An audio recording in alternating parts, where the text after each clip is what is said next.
Dear customers, ఇది Hyundai Verna diesel model. ఇందులో problem ఏంటంటే క్లచ్ ప్లేట్ ఇయర్ ఆఫ్ అయ్యింది. క్లచ్ ప్లేట్ డ్యామేజ్ బాగా అయిన వల్ల కొత్త క్లచ్ ప్లేట్ వేస్తున్నాం. ఈ గేర్ బాక్స్ తీసి క్లీనింగ్ ఇవన్నీ చేస్తున్నాం.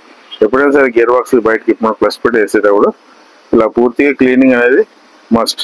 చాలా నీట్గా ఆ పాత రెసిడ్యూ అన్నీ తీసేసేయాలి. ఎందుకంటే ఈ క్లచ్ ప్లేట్ నడిచిన రోజులు సపోజ్ 40-50 కిలోమీటర్ నడిచింది అనుకోండి, ఆ క్లచ్ ప్లేట్ కార్క్ మెటీరియల్ మిగతా బర్స్ రెసిడ్యూ మెటీరియల్ అంతా అక్యుములేట్ అవుతుంది.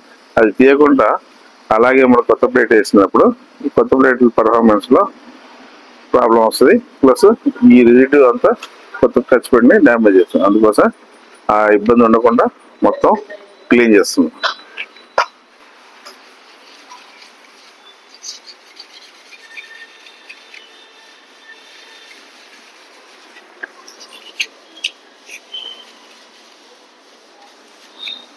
ఈ విధంగా గేర్ బాక్స్ మొత్తాన్ని క్లీన్ చేసుకొని పెట్టుకోవాలి. ఎంత క్లీన్ చేసి నీట్గా చేసుకుంటే అంత పర్ఫార్మెన్స్ బాగుంటుంది. కొత్త క్లచ్ ప్లేట్ తీసుకొచ్చిన క్లచ్ ప్లేట్ ఈ విధంగా ఉంటుంది. ప్రెజర్ ప్లేట్ కింద ఉంది, ఇది రిలీజ్ బేరింగ్.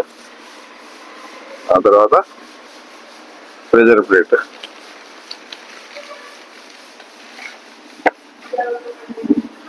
ఈ విధంగా ఉంటుంది.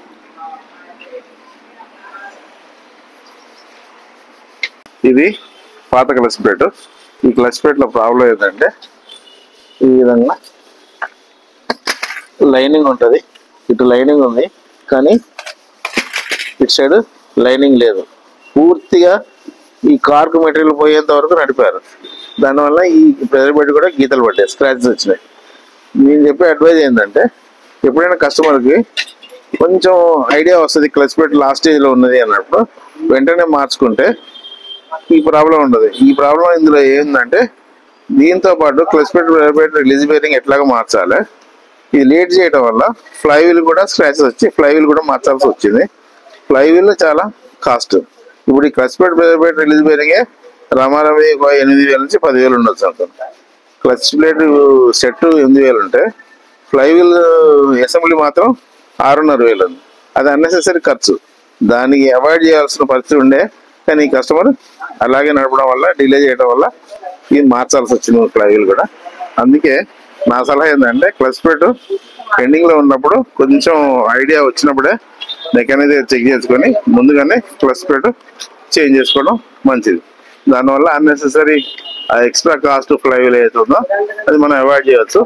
ఇంకోటి, ఈ బండి ఇలా లాస్ట్ స్టేజ్ వరకు నడపడం వల్ల రోడ్డు మీద ఆగిపోయింది.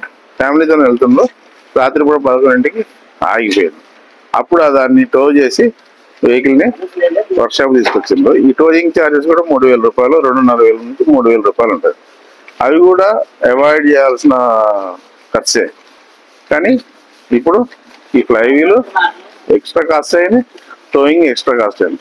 ఈ రెండింటి బదులు మొత్తం క్లచ్ ప్లేట్ సెట్టే కొత్తది వచ్చేది.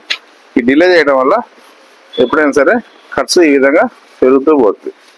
మీరెవరు ఇలా డిలే చేయకుండా ముందుగానే మీరు చెక్ చేయించి తగు రిపేర్లు చేస్తారని నేను అనుకుంటున్నాను. Thank you.